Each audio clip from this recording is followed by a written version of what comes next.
Boa tarde a todos. Tenhamos aí uma ótima tarde de terça-feira. Vamos aproveitar esse momento para estudarmos, dar prosseguimento ao estudo do livro Céu e Inferno, ou A Justiça Divina, segundo o Espiritismo. Aprender um pouco mais sobre o livro. Vamos lá. Capítulo 11, da proibição de evocar os mortos. Vamos lá?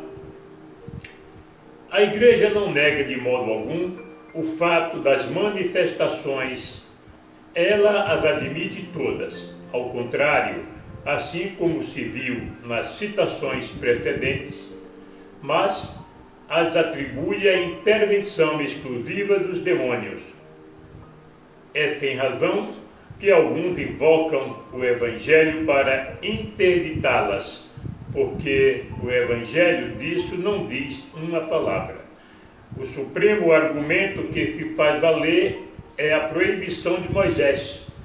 Eis em que termos se exprime a esse respeito a pastoral citada nos capítulos precedentes. Não é permitido pôr-se em relação com eles, os espíritos, seja imediatamente, seja por intermédio daqueles que os invoquem e interroguem. A lei mosaica pune de morte essas práticas detestáveis em uso entre os gentios. Não ides procurar os mágicos, está dito no livro Levítico, e não dirijais aos adivinhos nenhuma pergunta, de medo de expor-se a mancha, dirigindo-vos a eles. Capítulo 19, versículo 31. Se um homem ou uma mulher tem o espírito de Pitom ou de adivinhação, que sejam punidos de morte. Serão lapidados e seu sangue cairá sobre as suas cabeças. Capítulo 20, versículo 27. E no livro do Deuteronômio, que não haja entre vós ninguém que consulte os adivinhos, ou que observe os sonhos, ou os augúrios, ou que use de malefícios, de sortilégios e de encantamentos, ou que consulte aqueles que têm o espírito de Pitom e que pratiquem a adivinhação, ou que interroguem os mortos para aprenderem verdade, porque o Senhor tem em abominação todas essas coisas, e destruirá em vossa chegada as nações que cometem esses crimes. Capítulo 18, versículo 10, 11 e 12 do livro Deuteronômio. Ora, Moisés proibiu esse povo de praticar essa coisa de buscar conhecimento, porque naquela época não havia conhecimento, estudos, ciência, né? Então Moisés proibia esse pessoal. Por quê? Porque Moisés precisava de mãos fortes para dirigir aquele povo rude, ignorante. O povo hebreu, um povo rude, ignorante. Afinal de contas, não é brincadeira caminhar 40 anos pelo deserto em busca de uma terra que nunca chegava, não é? Aí que está o X da questão. Então, o pessoal se revoltavam e Moisés precisava de mão forte, agir com... né? Então, por isso que ele proibiu essas coisas. Ali, ele era a lei. No entanto, criou um Deus que punia, um Deus que castigava, e nós sabemos que Deus não castiga, que Deus não pune, que Deus é feito amor, Deus é puro amor, não é feito, Deus é o amor, Deus não foi criado, né? Então Deus é o puro amor, Deus é a essência do amor, e a essência do amor não pune ninguém, não castiga, não maltrata, dá liberdade, deu ao homem livre-arbítrio, para o homem seguir o seu caminho. Por isso que Moisés proibia, para que aquele povo obedecesse. Afinal de contas, ele era sozinho. É útil para a compreensão do verdadeiro sentido das palavras de Moisés. Lembrar-lhe o texto completo, um pouco abreviado, nessa criação, nessa situação.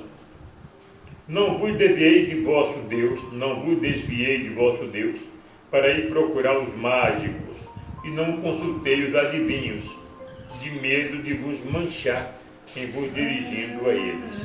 Eu sou o Senhor vosso Deus. Está em Levítico capítulo 19, versículo 31. É muito bem claro. Moisés tinha que ser duro com aquele povo. Afinal de contas, ele era sozinho para dirigir aquela multidão. Então era necessário que agisse dessa maneira como ele agiu. Quando entrardes no país que o Senhor vosso Deus vos dará, tomai muito cuidado para não querer imitar as abominações desses povos, e que não se encontre ninguém entre vós que pretenda purificar seu filho ou sua filha, fazendo-os passar pelo fogo, ou que consulte os adivinhos, ou que observe os sonhos e os augúrios, ou que use de malefícios, de sortilégios e de encantamentos, ou que consulte aqueles que têm o espírito de Pitom, e que se metem de adivinho, ou que interroguem os mortos para aprender a verdade. Porque o Senhor tem abominação de todas essas coisas e exterminará todos esses povos, a vossa entrada por causa dessas espécies de crime que cometeram. Deuteronômio capítulo 18, versículo 9, 10, 11 e 12. Então ele repete, né? Ele repete. Então é isso. Aquele povo rude, ignorante, e ele sozinho tinha que agir dessa maneira. Se a lei de Moisés deve ser rigorosamente observada sobre este ponto, deve sê-lo igualmente sobre todos os outros, porque seria boa no que concerne às evocações e má em outras partes. É preciso ser consequente, reconhecendo-se que a sua lei não está mais em harmonia com os nossos costumes e a nossa época. Para certas coisas não há razão para que ela não esteja quanto à proibição de que se trata. Nossos dias, primeiro que Jesus é o novo, trouxe a boa nova, não é? Tanto que Jesus, dos 10 mandamentos de Moisés, Jesus deixou apenas 2, quer dizer, 8 não tinha validade, os 2 faz o efeito dos 10, né? Amar ao Senhor teu Deus sobre todas as coisas e ao teu próximo como a ti mesmo, e fechou, acabou.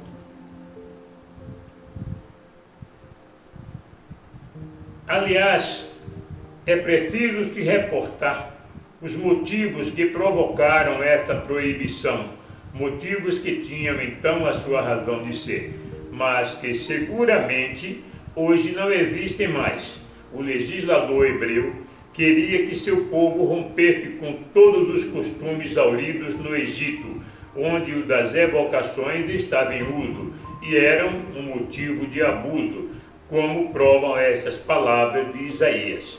O espírito do Egito se aniquilará nele, e eu arrasarei a sua prudência. Eles consultarão seus ídolos, seus adivinhos, seus pitons e seus mágicos. Capítulo 19, versículo 3. Além disso, os israelitas não deviam contratar nenhuma aliança com as nações estrangeiras. Ora, eles iriam encontrar as mesmas práticas entre aqueles onde iam entrar e que deviam combater. Moisés devia, pois, por política, inspirar ao povo hebreu a aversão por todos os seus costumes que tivessem ponto de contato, se lhes fora assimilado. para motivar essa aversão, era preciso apresentá-los como reprovados pelo próprio Deus. Por isso ele disse: o Senhor tem abominação a todas estas coisas e destruirá a vossa chegada às nações que cometem esses crimes. A proibição de Moisés era tanto mais justificada quanto não se evocavam os mortos por respeito e afeição por eles, nem com um sentimento de piedade. Era um meio de adivinhação da mesma qualidade que os augúrios e os prestágios explorados pelo charlatanismo e pela superstição. Seja o que for que haja feito, não conseguiu desenraizar esse hábito que se converteu no objeto de um tráfico, assim como o atestam as passagens seguintes do mesmo profeta.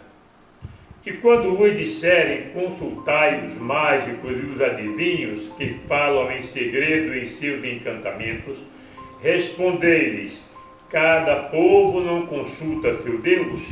E vai-se falar aos mortos daquilo que diz respeito aos vivos. Está em Isaías, capítulo 8, versículo 19.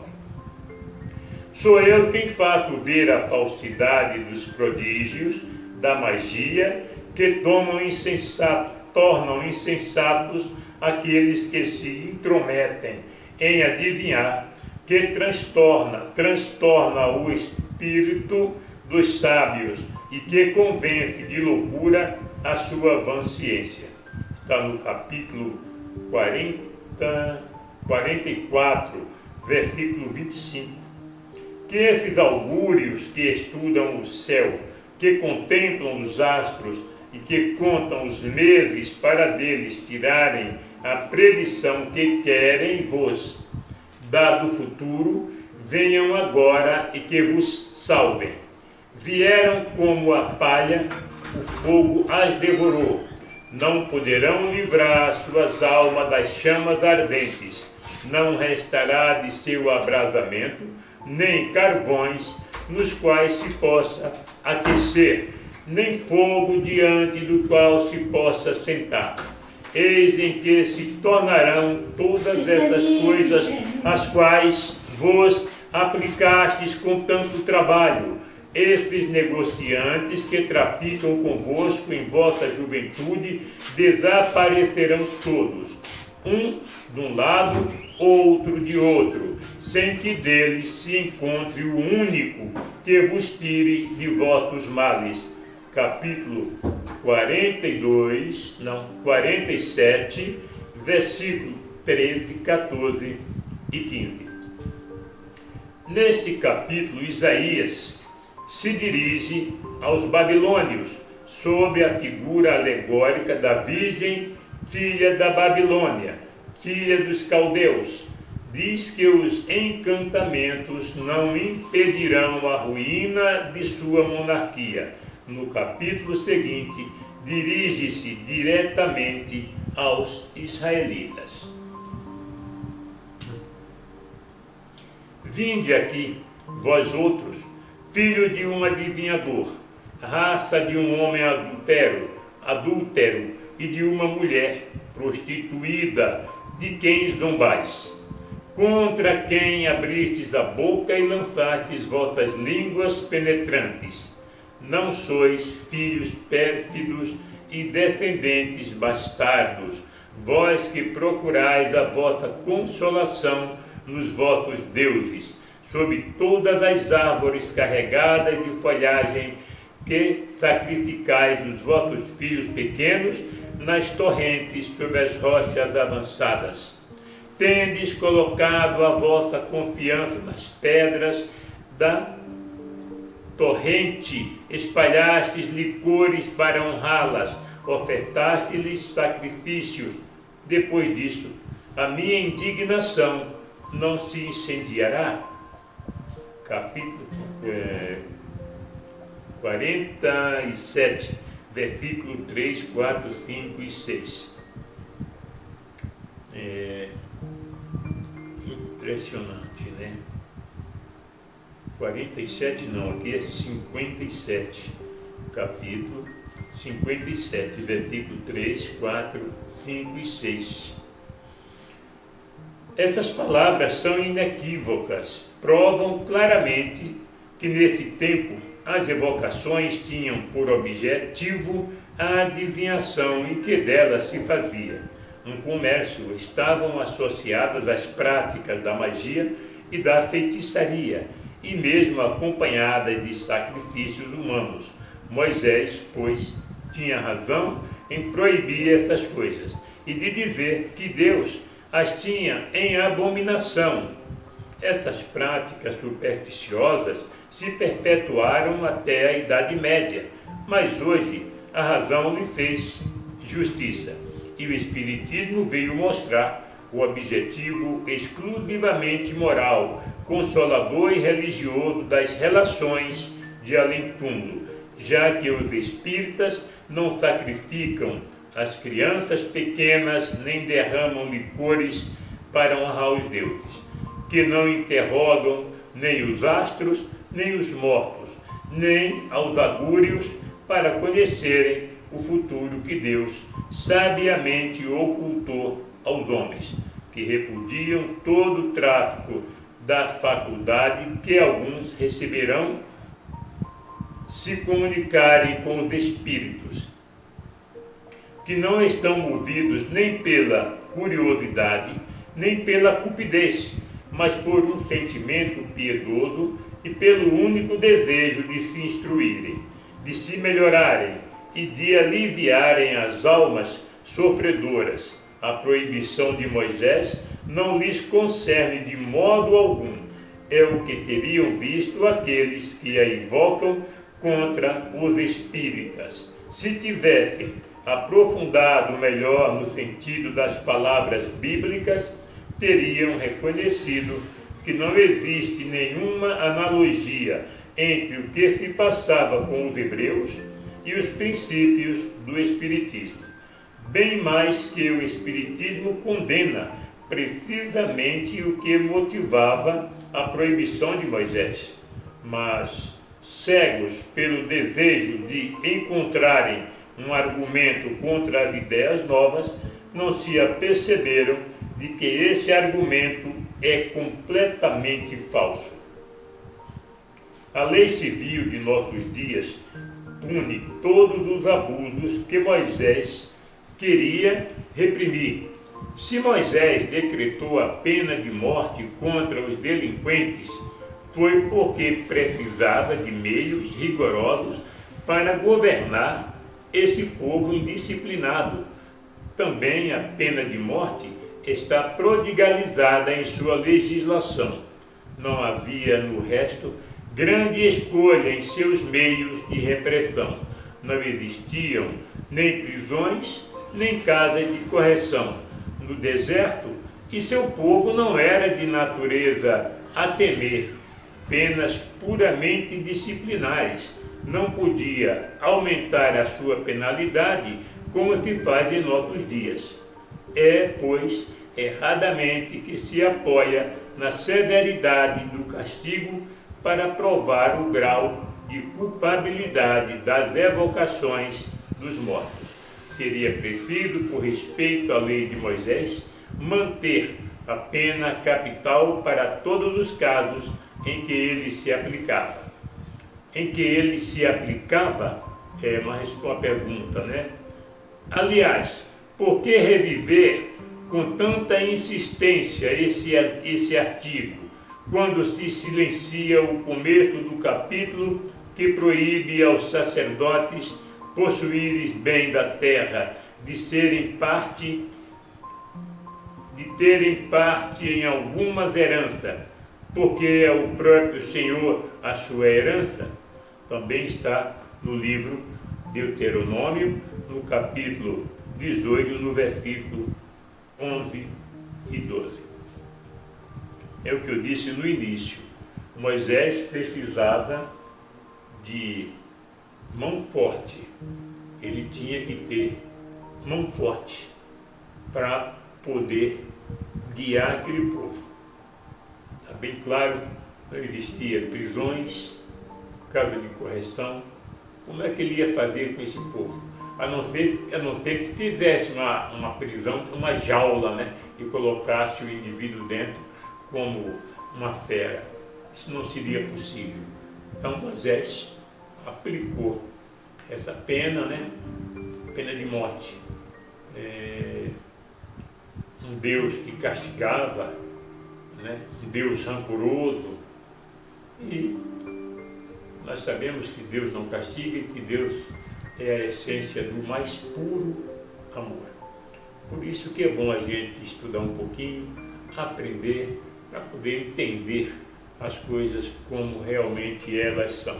Existem certas proibições que não fazem nenhum sentido, porque às vezes eu cito que Jesus é o novo, ele trouxe a boa nova. E quando ele trouxe a boa nova, acabou. Profetas, não existe mais profetas, ele disse, discípulo, fazei discípulo. É isso aí. Vamos aprender um pouquinho mais. Não existe céu, não existe inferno, tudo isso é um estado de espírito. Né?